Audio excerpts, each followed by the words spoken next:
pas en mesure de donner une infraction à quelqu'un, là. Je peux y faire la morale, je peux le sacrer dehors, je peux faire bien des choses, mais je peux pas intervenir légalement.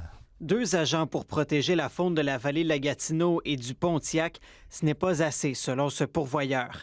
Mais c'est la réalité depuis la fermeture du bureau de protection de la faune de Campbell's Bay, dans le Pontiac, en mars dernier.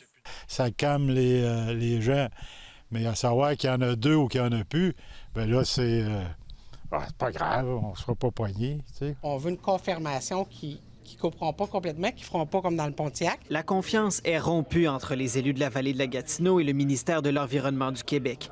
Ils sont convaincus que le Bureau de protection de la faune de Maniwaki est le prochain à subir les coupes budgétaires de Québec et hausse le ton. On prend les devants, puis on dit non maintenant. Aucune fermeture n'est pourtant prévue, selon le député de Gatineau, Robert Bussière. Le ministère n'a pas été en mesure de répondre à nos questions dans les délais prescrits. C'est pas la première fois qu'ils nous répondent qu'ils le feront pas, puis ils le font. C'est pas juste l'Outaouais qui est touché. Aujourd'hui, au Québec, il y a environ 200 agents de la faune de moins qu'il y a 8 ans. Et c'est pour ça que Chantal Lamarche veut créer un mouvement de contestation qui est pan-québécois.